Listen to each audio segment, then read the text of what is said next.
We ready to start?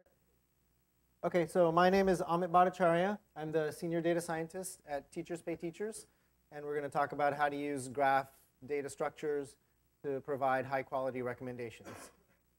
So just a little bit about our company, Teachers Pay Teachers. We usually go by TPT. It's a lot easier to say. It's an online marketplace for teachers to buy and sell educational resources from each other. Think like lesson plans, classroom materials, the worksheets that your kids do or you did growing up in high school or any form of school. And basically, the sellers, teachers generally are not well paid in this country, right? And they're generally overworked. So the sellers are very happy. They get an opportunity to sell their materials that they're already creating for their own classrooms.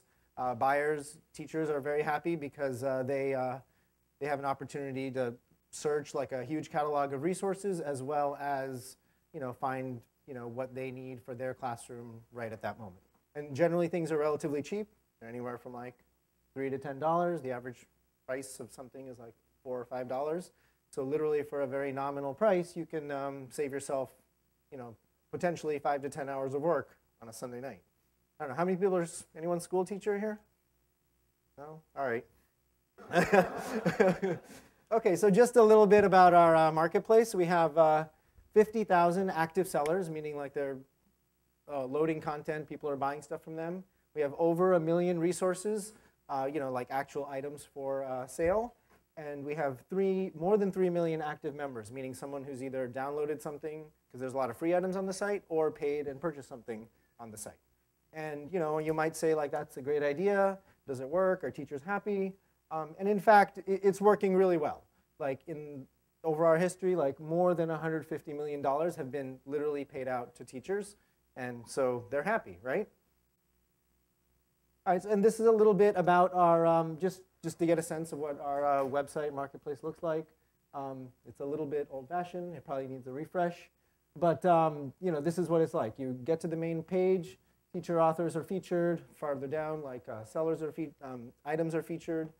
But one of the things that we're struggling with at TPT is how to get this page to look a little bit more personalized, how to get more of like an experience where, depending on what type of teacher you are, whether you're a 12th grade chemistry teacher or either a kindergarten teacher or a special ed teacher, how to get this to look more customized. And this is sort of the problems that we face kind of from the data science side. Just another, just to get a little bit of a flavor for what our website looks like. I don't know, is that hard to read? Yeah, okay, that's terrible, sorry about that. But you get the idea, right? Like there's a product page. This is one of our top sellers. She's made more than $1 million at TPT. She has this item for sale for $750. It's something for kindergartners. This is like one of the best-selling products ever, okay? All right, so what are we trying to do at TPT, at least from the data science side?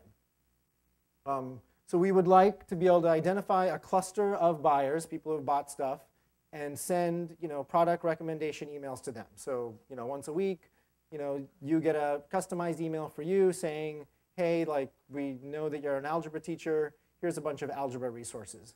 And this is particularly powerful for us, especially because our site is generally dominated by primary grades, anywhere from pre-K up through 5th grade. And so a secondary school teacher or a particular subject material teacher, it doesn't feel like the site looks like it's built for them. And so what we're trying to do from the data science side is really, until we get to the point where we can revamp the whole website, we want to get started on sending emails to people. What we can't do right now, we would love to send individual emails to every single person.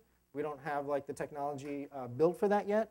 So our first task was to figure out how do we identify a cluster of users and send them the same recommendation email, and that way they're at least starting to get something customized from us. And also, please, feel free to ask little questions along the way in case anything is confusing or not. All right. So, fun. Oh yeah. So the problem, right? So traditionally, when you're doing recommendations, the standard method that people use is a method called collaborative filtering. This is great for individual recommendations. It's a little bit harder to do for clusters. And so what do I mean by that? So what is collaborative filtering? This is kind of like a very simple cartoon drawing So let's look at the user-based filtering, what's going on here. So the person at the top, she likes grapes, strawberries. Well, she seems like she likes everything. She likes all the fruits, right?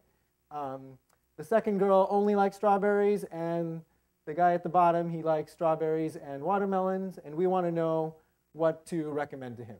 Well, so that person at least has two things in common with the girl at the top, and therefore we're going to recommend grapes and oranges to him, right? So this is what typically the math behind collaborative filtering tries to find out. Like, let's find users similar to you and recommend items that users similar to you are also buying, taking into account that we don't want to recommend stuff that you've already bought, but recommend other stuff that you might not be thinking about. So lots of places use like variations of this. Amazon, Netflix, they have like pretty sophisticated algorithms. They have huge catalog of users. They have a huge catalog of items. We're not necessarily at that scale, but we essentially have the same problem. But the thing is, like, this type of the collaborative filtering algorithm is great for this user-based recommending. It's not that great for clustering. OK, so but just before we get too far, just so you get a sense of like how nice and easy it is to actually be able to do a recommender system these days, there's a package out there called GraphLab Create. Literally in like 1-2 lines, you can create a recommender system for yourself. You give it a data frame that has a list of users and all the items that they bought, like item by item.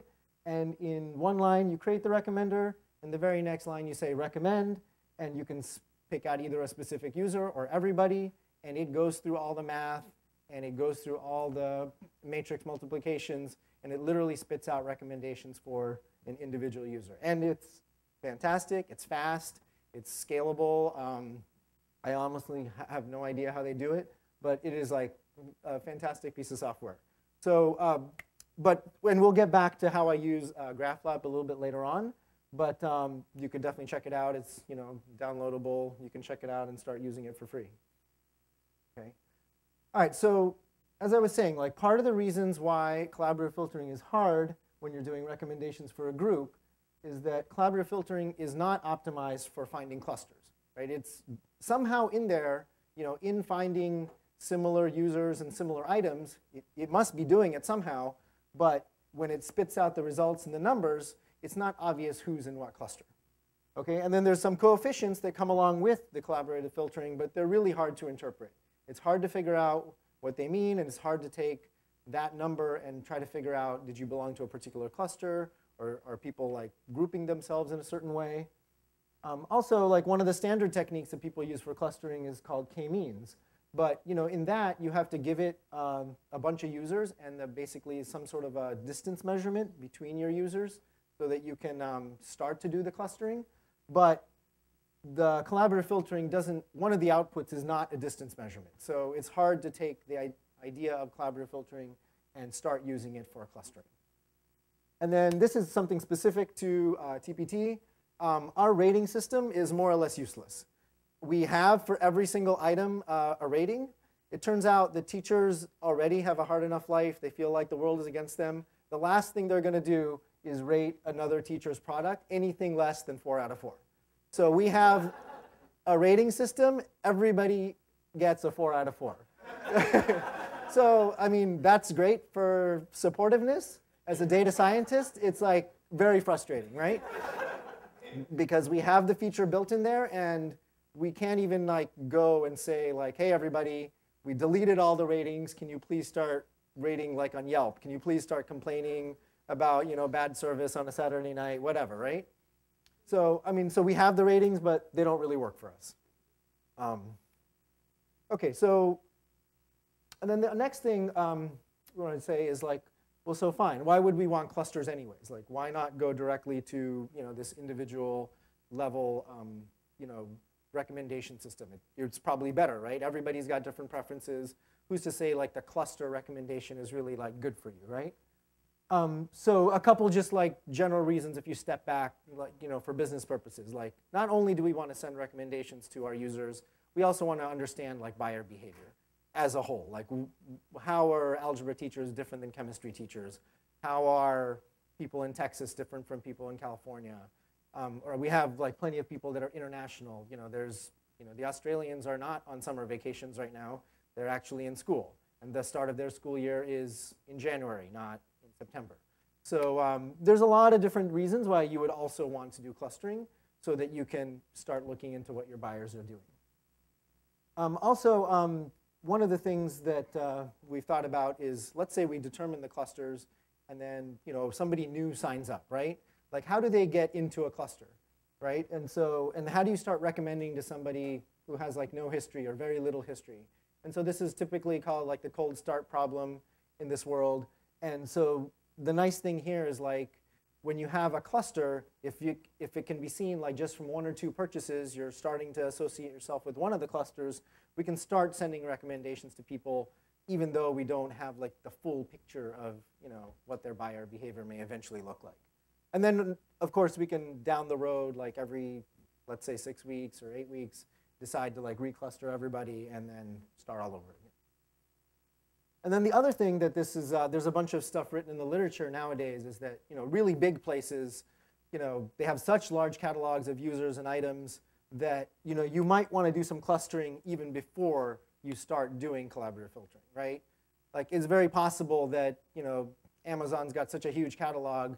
Like let's say, for example, I'm only buying a certain class of books, and I never look at like lawn and garden products. There's no reason to like include the whole catalog of lawn and garden products in potential things I might want to get recommended because I'm just never going there. So this is a way to like, fix the scale problem that you have. And this is like, we already have a scale problem. Like the pre-K through 2nd grade teachers are a huge bulk of our buyers, and they're not really buying algebra or calculus resources, so there's no reason to include them in that part of our catalog. All right, so the solution of what we kind of came up with here is to cluster users by creating a graph, and a graph meaning a graph data structure. And I just want to like point out one thing, and this is, well, it's good that Andrew next door already talked about like the basics of a graph. I'll explain it just in like the tiniest bit of detail. But I just kind of like made up this like idea like just kind of on the fly. And it's not to say that I didn't do it in like a thorough research kind of way, like look at all 20 options out in the world, like evaluate them all, and then pick the best one. We tried a couple things like collaborative filtering. They didn't work for us. Then this thing seemed to work, and so we're kind of going with it for now. And any improvements, like I'm happy to hear people's suggestions and or like ideas for improvements. All right. So I'm sure we all know what a social network is. This is my LinkedIn network. Maybe it's like 300 or 400 people. I like did some clustering and some community detection, and lo and behold, like people like naturally like put themselves into groups, right? Bhattacharyas, that's my family. I have like 2 sister-in-laws, and they're incredibly social, so they're a huge section of the graph down here. I have a couple astrophysics friends. You can see how they don't talk to anybody else. And from various parts of my life, people have clustered themselves together. And but how does like LinkedIn work, or how does Facebook work? Like you explicitly say, I'm friends with you, or I'm connecting with you, and so you have already a social network, right? How do we apply this to users purchasing items, right? Like that's a little bit trickier, right? But we want to use the same idea of a social network, and then the fact that you can do clustering based on people liking each other to somehow see if we can like find clusters in our users, right? Okay, so the only thing, and there's lots of information that we sort of have access to, but just to keep the problem really simple, the only thing like I'm allowing myself to use right now is I have a bunch of user IDs and I have a bunch of item IDs, and just for reference sake, I pulled in the name of the item, right? So here you can see this is like, I think I took basically like a bunch of high school people that identified as that they were high school teachers, and these are the items they bought. And so they bought a bunch of stuff, right? You can see like there's some stuff about astronomy, there's some stuff about chemistry, there's something about Aztecs and Mayans, and so they're probably all different types of users, right? Okay, so how am I going to construct this graph? So in graph theory, like the terminology goes that like there's a node, which is like like a point. And so I'm calling each user a node in my graph. And then I'm going to say that 2 users have an edge between them if they bought something in common. So that's their way of being friends. So if me and, well, one of my colleagues is here, Moses, if Moses and I have bought like the same thing, like the Aztec Mayan things, we're effectively friends on our social network, right? And if like two other people have bought two other things in common, they're friends. And so you can imagine that like as you start to build up your graph, people who have bought similar things are going to have like a tight network, and people who have bought other sets of similar things but completely disjoint will hopefully cluster themselves away from us, right? And then the other idea is that you can have a weighted edge, meaning that like the strength of the bond can be higher depending on if you've purchased more and more things. So if people who have bought 2 things, 5 things, 20 things in common, we're going to say that they have like a much stronger bond. And so that actually is something that you can specify when you're describing your graph, right? OK, so how do you implement graphs in Python? There's lots of different packages out there. The one that I'm using is NetworkX. It's that one's open source. It works pretty well. It doesn't scale very well, but we'll get to that in a second.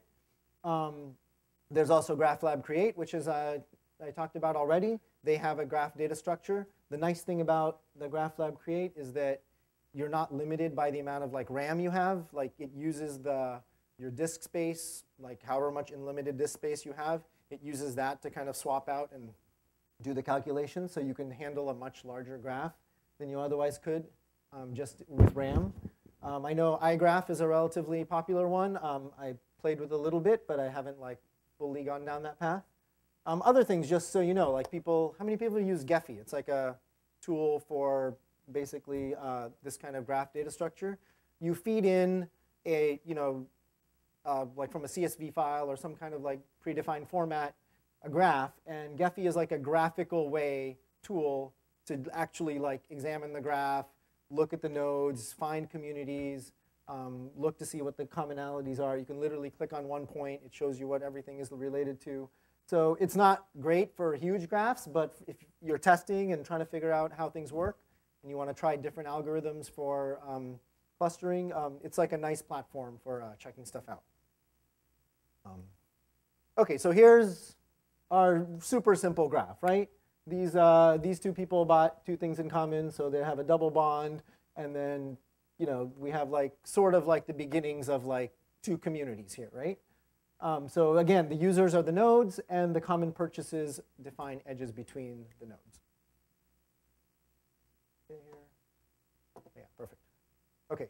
One thing when the graph gets really big is that it takes a long time for the graph to sort of find the communities. And you want to do everything possible to like reduce the complexity of your problem, right?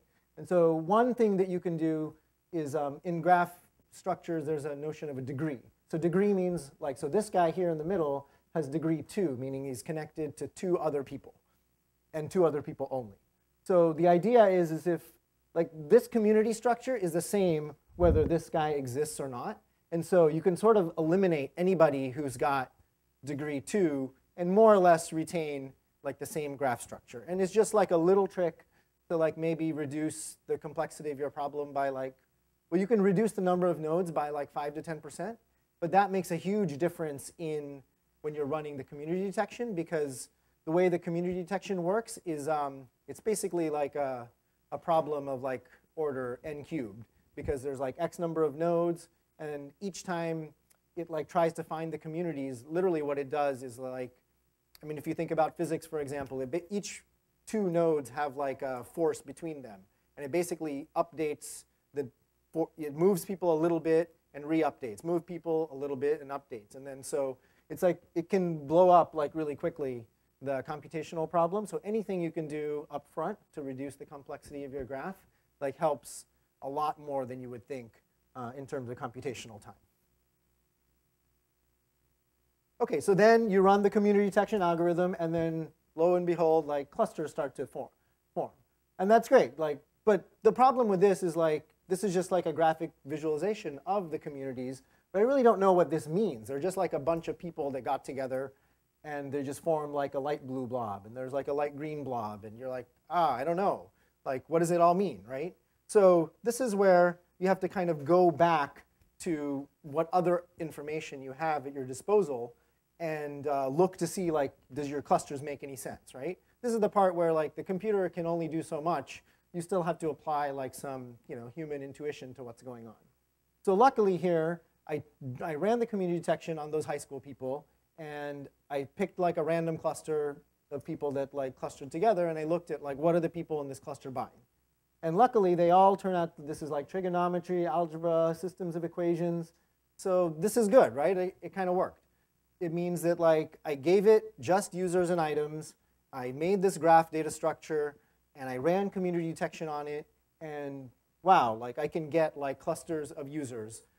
I just look at what the users are buying a lot, and I say, like, I see that they're buying math. So I've identified the math cluster among my high school teachers. And similarly, if I looked at another cluster, there'd be a set of people that buy Spanish. There'd be a set of people that buy, Mark Twain and Great Gatsby and clearly are teaching English and probably are never buying algebra or trigonometry type stuff. All right, so the next problem is what I think I've alluded to already is the scale problem. This community detection, because of the order of magnitudes of the computation speeds, it's difficult to do at scale. It's just, as you get, like, the 200,000 users, 500,000 users, like, it literally takes forever on my computer. And not just my little computer here, but I go and rent the biggest Amazon machine I can with, like, 250 gigs of RAM, and it still just kind of takes forever, right? So now I'm stuck with the problem of, like, I can do community detection if I have 1,000, 2,000, even up to, like, maybe 50,000 people. But I can't do it beyond that. And we have 3 million active users. We'd like to be able to, like, cluster all of them and figure out what to send them, right? So the next solution that we kind of came up with is to use the idea of what's called label propagation. So I think I grabbed this from the scikit-learn website / package. It's like has a bunch of machine learning. Do people are familiar with scikit-learn? So it's like a whole suite of, like, Python machine learning algorithms and packages, and it's great. Whether you want to do logistic regression or clustering, there's a lot of good stuff in there. And I think even it's still limited by how much memory you have on your computer. And I think recently the GraphLab package, they figured out a way to use the scikit algorithms, but using their, like, memory management system. So there is a way to sort of, like, scale up anything you're doing in scikit-learn. Say that again? Oh, you're talking about that? Oh, great. Fantastic. OK, so label propagation. This is a very simple example, right? Like, we haven't imagined, like, we only know that there's one blue guy and one red guy.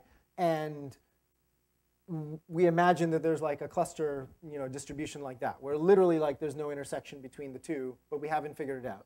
And so what label propagation does is it picks the next one and says, OK, am I more likely to be blue or red? And then it fills it in blue. And then same thing on the outside circle. It picks this guy and says, oh, am I more likely to be blue or red? And it fills him in as red. And very quickly, and this thing is, like, relatively fast, and it's very robust. And a lot of literature is kind of pointing towards label propagation as, like, a very fast, interesting way to get the clustering done that you're looking to do. OK, so now for us, I'm proposing that we do, for the problem that we have, this two-step process. So I take some small fraction of my community, let's say anywhere from 5 to 20%, depending on how many people I have, and I run the community detection. And I find the clusters, and then that's great. And so it runs in a small amount of time. Let's call a small amount of time, like, overnight on my computer. So I can hit go, and I wake up in the morning, and it's done with the community detection, right? And then I use, for the rest of the population, I use label propagation to fill in what cluster everybody else is. Because it looks at, like, the other 90% and says, oh, which cluster am I more likely to be in? And it labels you as such. And the nice thing is it actually even provides back the probability that you are in cluster 1, 2, 3, 4, and 5.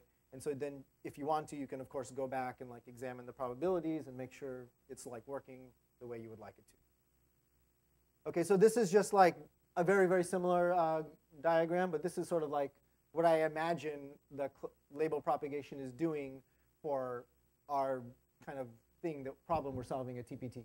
So I have this like imagined community. I fill in the blue and the red guys, and it fills in the rest of the graph with who's red and who's blue.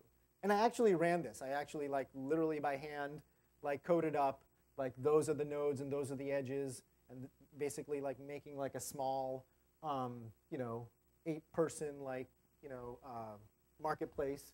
And I said that this is exactly what they bought. And in fact, it did actually work and spit this out. So that kind of makes me happy that it's going to work like kind of at a larger scale. All right. So now I think we're kind of like getting to the end where like we've kind of gone through the whole story. We can cluster all our users into different groups.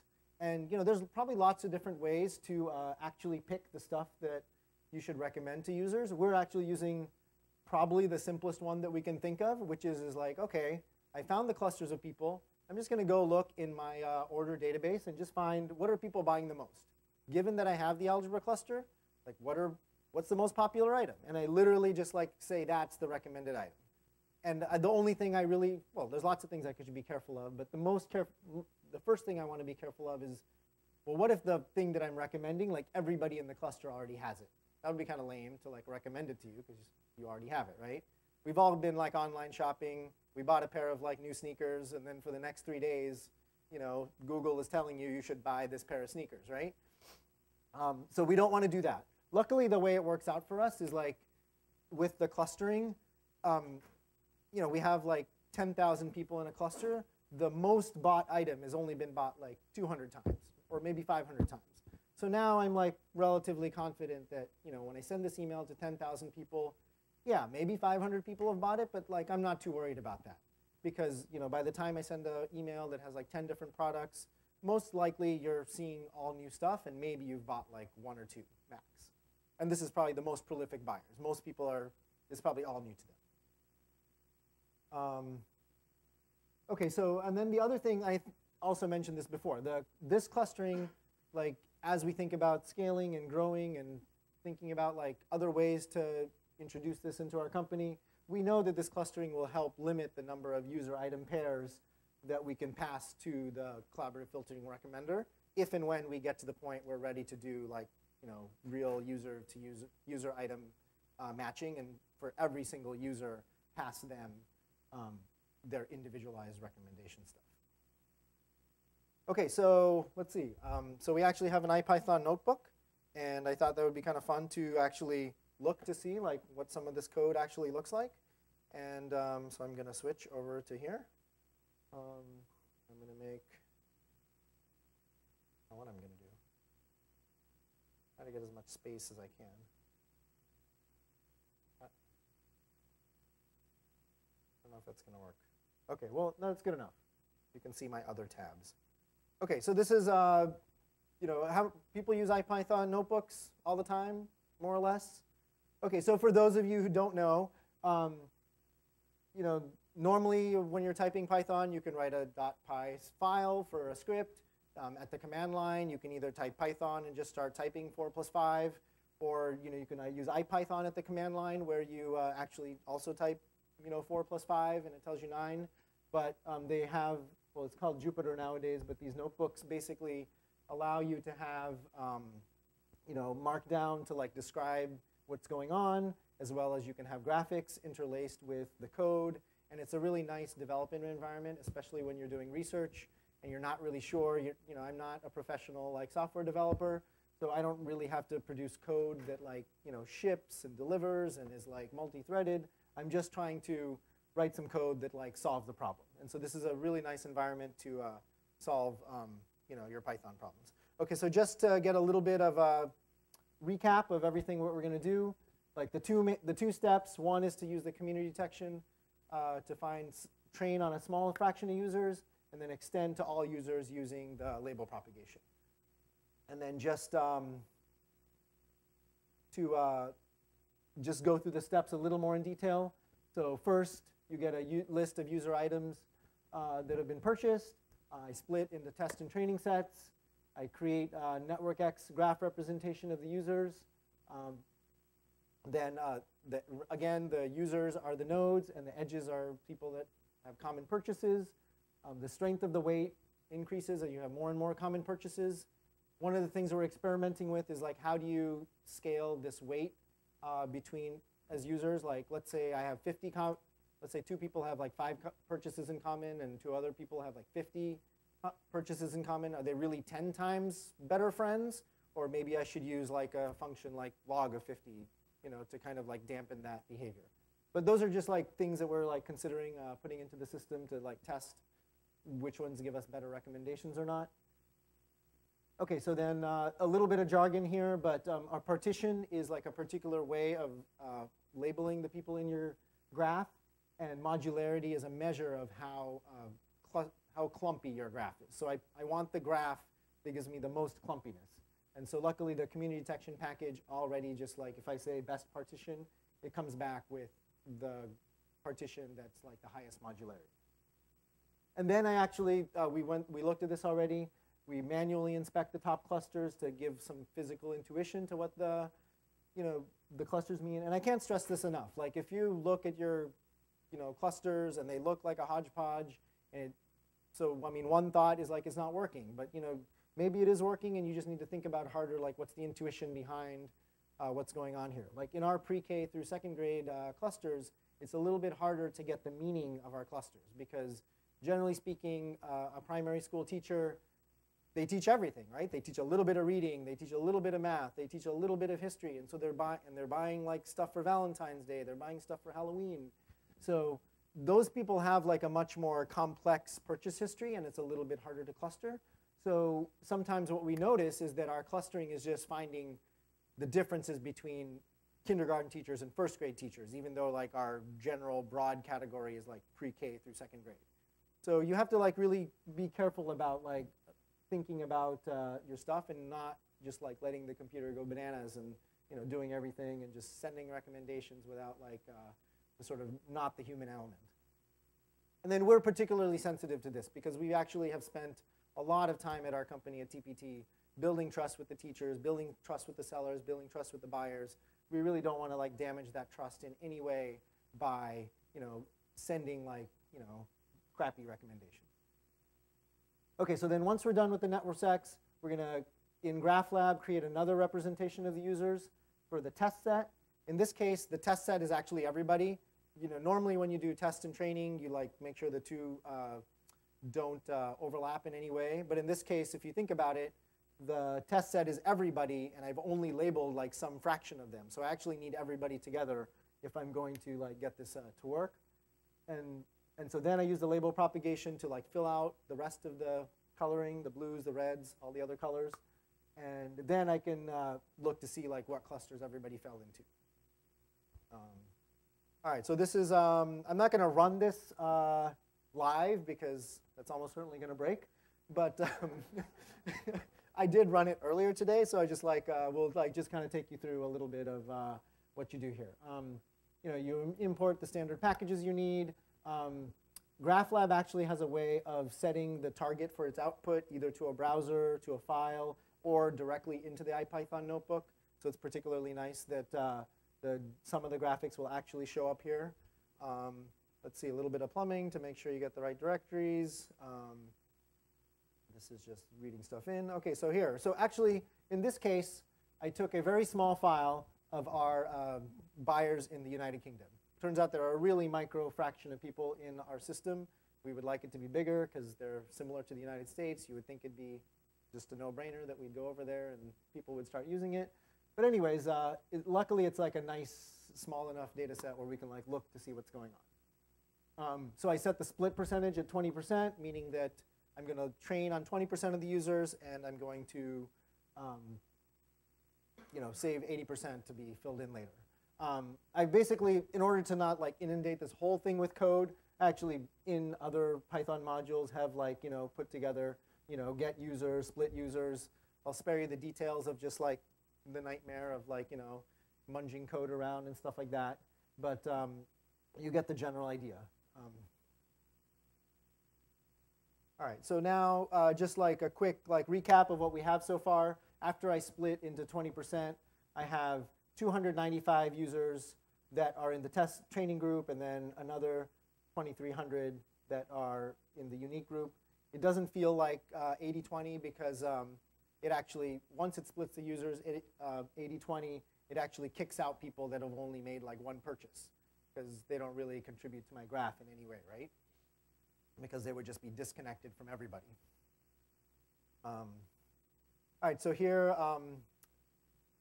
the first part is to use the network X community detection. So I have the 200. And I did the thing where we eliminate the nodes of degree 2. So you can see, like, out of 295, I remove 51, and I get a really good modularity, 92%. Like, that's, I don't know, I guess as high as I've ever seen in our clustering thing.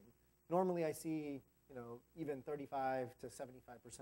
So this group of users is like segmenting themselves particularly well. All right, and then I can start visualizing what my network looks like. So this is like a handful of users, but you can, the lines didn't show up. Sorry about that. On my screen, they look really fantastic.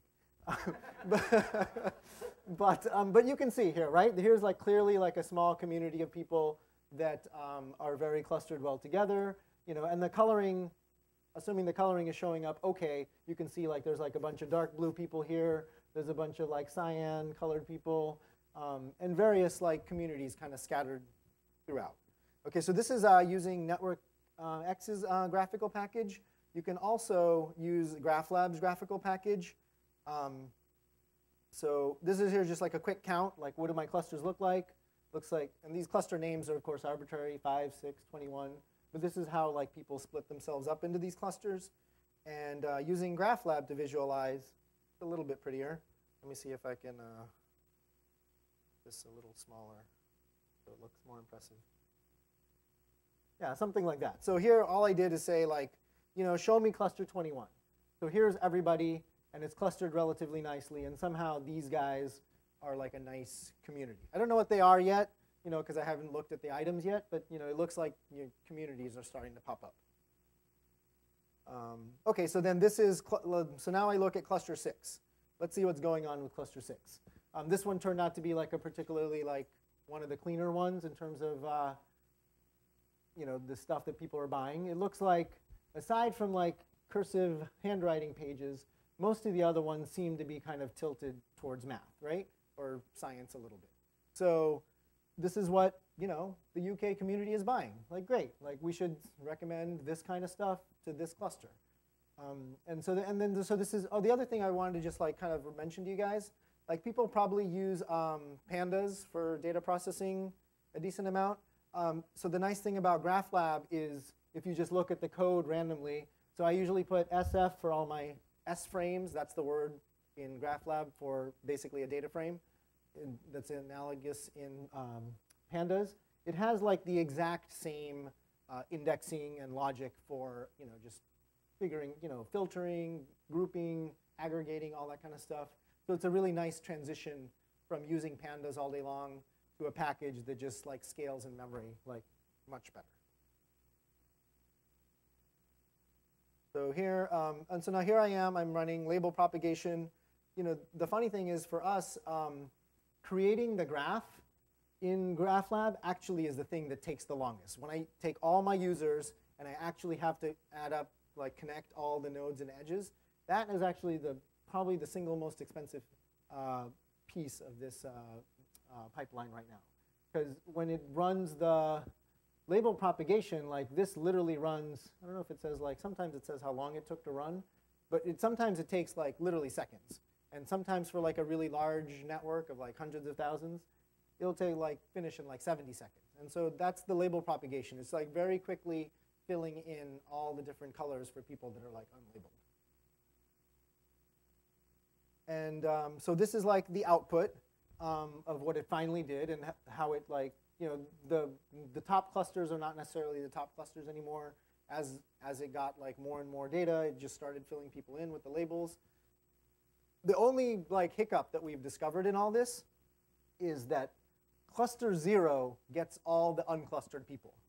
Basically what happens, I don't know if it's a glitch or something that I need to think about a little bit harder, is let's say you have, I don't know, 20 clusters, right? So the probability of being in any cluster randomly is like 5%. right? So the people that it can't cluster, when you look at the probabilities, it literally has like 5% in every single cluster. And yet the algorithm still has to pick like a label for each person. And so if they're all 5%, since they're all equal, it's just like, well, I just put everybody in, I'll put that person in cluster 0. So actually what we've had to do is basically take all the people, we look at our biggest cluster, and it's usually cluster 0, and we have to trim out all the people that like basically are below or at or below the like random threshold. So that's just like one kind of random hiccup that we've had with all this. And that is pretty much it on the notebook. I think we're good with time, right? Yeah, OK. So that's what I wanted to show in terms of the thing. One thing, we are hiring engineers. We're based here in New York City. We do have lots of other jobs, like sort of on the community and teacher front. But we also know that like this is a Python conference, so I don't think there's a lot of, and there were no teachers in the room. But I'm happy to like take any questions or like describe anything in any more detail. You have a question?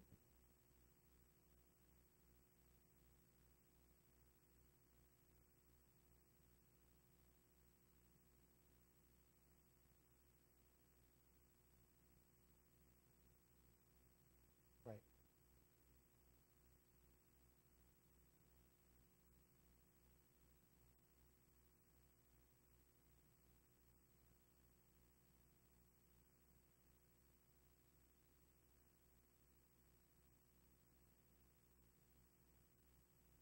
Yeah, no, that's true. We haven't gone down that path, and that's a very good point. Like, if we had, so right now what we've done is we've taken just the user and item information. There's like other information that we kind of have access to, like where do you live, or is that kind of what you're implying? Like other ways to subset your data so that like.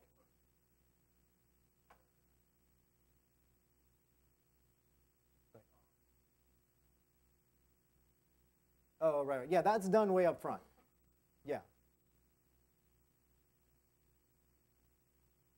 Yeah, so we try to put in, so there's this concept when you're doing this kind of clustering of what's called like side data, meaning like any other extra information that you have about the stuff.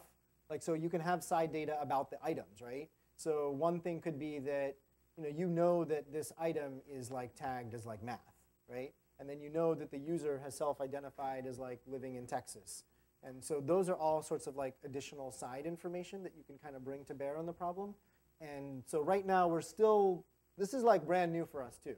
Like we just like last week sent our first set of recommendation emails to like some fraction of our user base, sort of on a test basis, and try to see like learn as much as we can. Like, do these things work? Are people clicking on it? Are they happy? Is like sales happening? So yeah, we're definitely like in the process of trying to figure out how do we make the scale? How do we get the recommendations to actually be cleaner? And if there's anything we can do to figure out what to do next. Any question?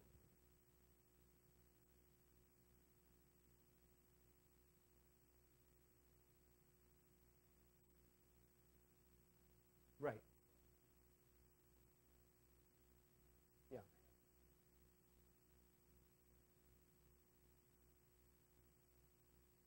Right.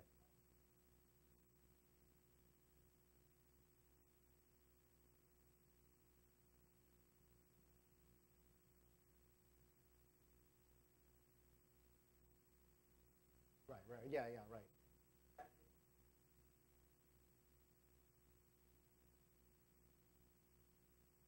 Right. Yeah, so I mean yeah, agreed. Like, so the title has a lot of information. We even have, like, when you go to an individual product page, like the teachers can select, like, what subject is this, what grade levels is it tagged for. The thing is, we have, like, you can tag as many grades as you want on our system, unfortunately. So that also is like a drawback that like we're kind of like forced to deal with. So yeah, so we're starting to figure out how to incorporate all that extra information in. And then parsing the title or the product description, that's a bit of a text analysis type thing, but that's definitely like something we want to be able to fold into this. You have a question?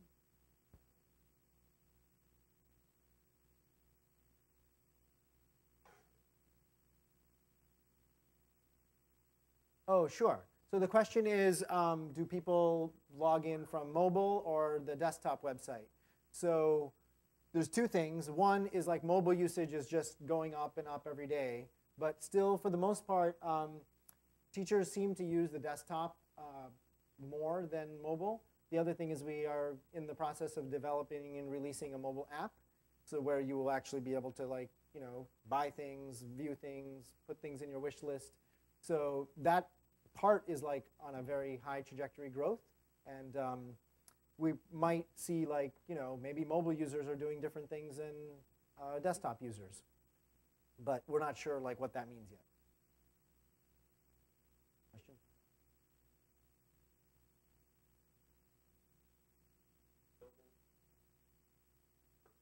Right.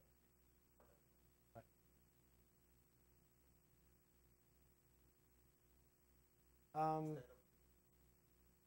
Yeah. Right, exactly. Yeah, so, well, so those people have already just been eliminated. Like, we have to figure out how to fold those people back in and how to, oh, so the question was these people that are eliminated in this like degree 2 filter, what happens to those people? So right now they're just getting eliminated anyways, and some people, some of the rest of the people are showing up in that 0 cluster. So both of those two things are problematic. And then the other thing that brings up a very good point is that you might actually be between 2 clusters, because, for example, I'm a parent. I'm not like a teacher. I have a 3rd grader and I have a 6th grader. And sometimes I buy stuff for the 6th grader and sometimes I buy for the 3rd grader. And to the computer, I probably look like a nightmare, right? But, but the other thing is like, this is not, I mean, I think it's probably a problem that we can also crack, because most people at home don't have like 5 different Amazon accounts. Like my wife and family, everybody shares the same Amazon account, right? So my kids are like watching My Little Pony and buying stuff like that, and I'm like, buying books that I'm interested in. I might be buying Python books, and my wife is buying like gardening materials. So maybe we look very confusing to Amazon as well, but they are able to, somehow get good recommendations delivered to us regardless. So I mean, it's just all sorts of things that like we kind of know that are down the pipeline. We just have to figure out how we're going to slowly fold those things all in. Any question up front? Your data set?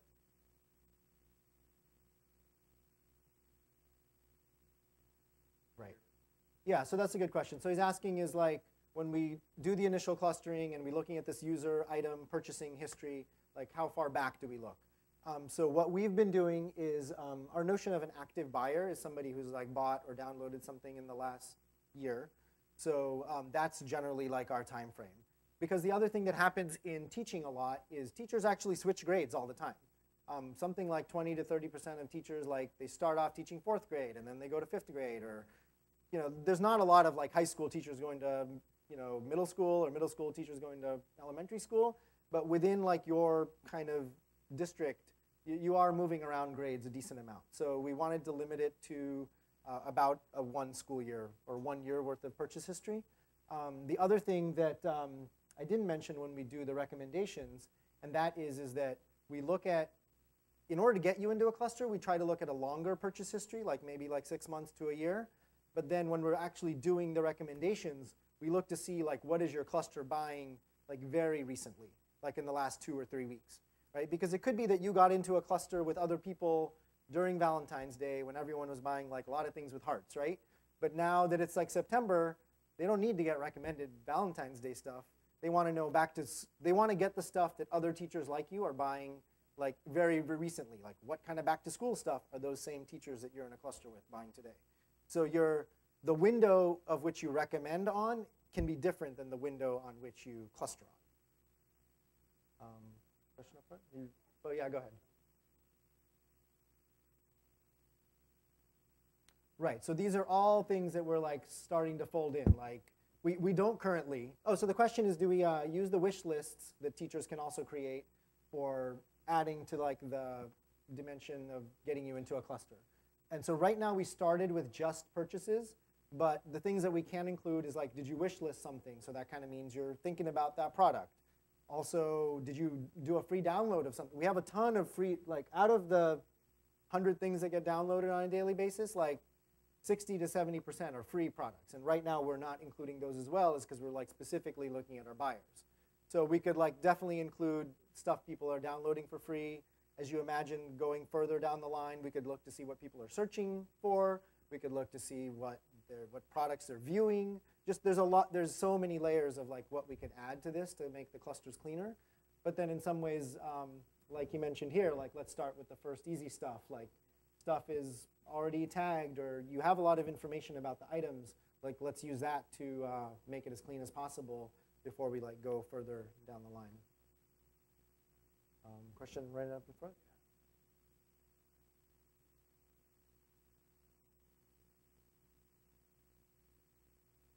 Right.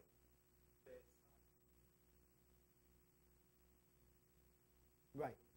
Yeah.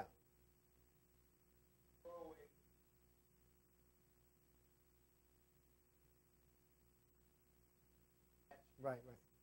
Yeah, so we've actually, so what he's suggesting is like, so GraphLab, I'm guessing you've used it and you're familiar with it. And so in GraphLab, what you can first do is basically use the collaborative filtering style recommender engine.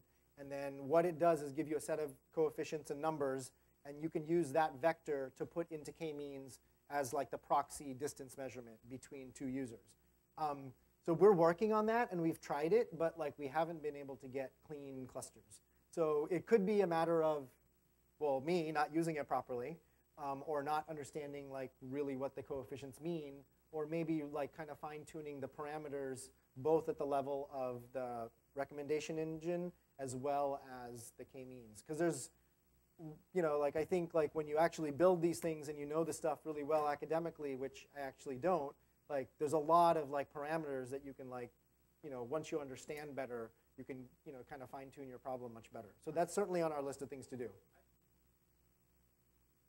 Yeah. Right. Right, right. Yeah, no, so that's like, yeah. So it's active development, because if we could actually get GraphLab to do this two-step process, you know, using the recommender plus the k-means clustering, it would like run at scale like immediately. And that was actually my first thought, which we had to kind of like, you know, because of deadlines, literally like stop production, or, you know, stop research on this path and see if we can get something else to work. Okay.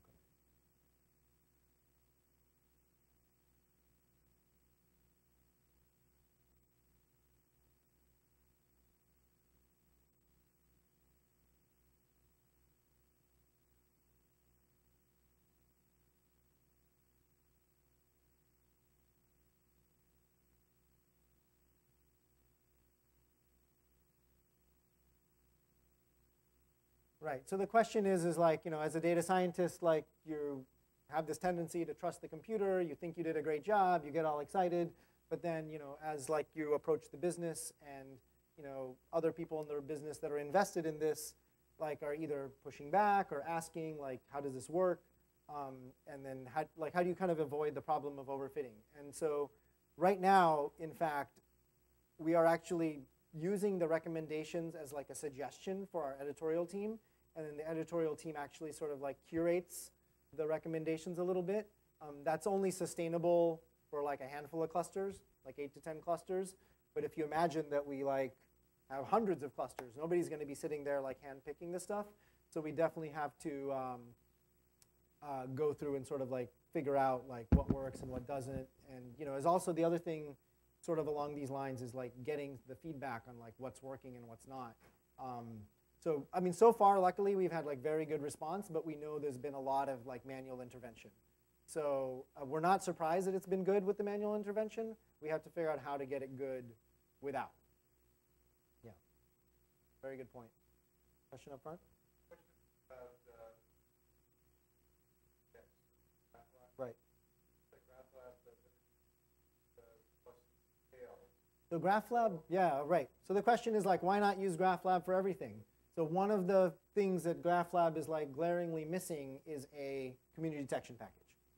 So I haven't found one that works yet, which is why the one that he suggested, which was like the combination of the recommender engine plus the k-means as a way of clustering. They assure me they're working on it, and their clustering expert is like, you know, hot on the trail. But that's kind of the reason for the hybrid approach as well. Maybe like 2 more questions. I think I'm down to like a couple more minutes. Question?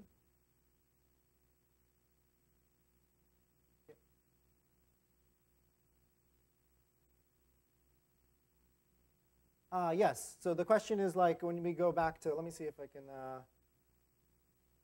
Right. So here what we do is we remove this guy because he's got degree 2. But what about this one? That's got degree 3, right?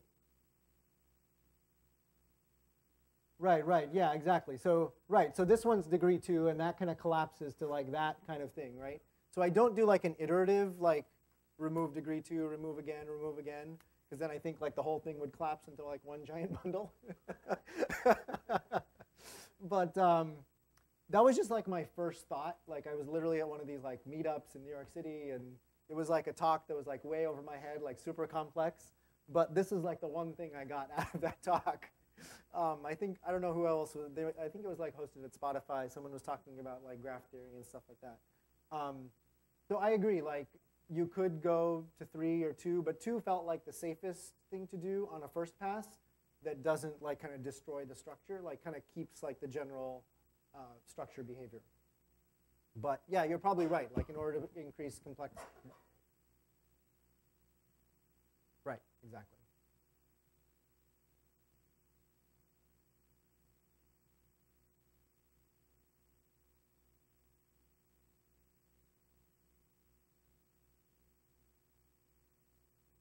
Right. Yeah. Right. All right. One last question, maybe.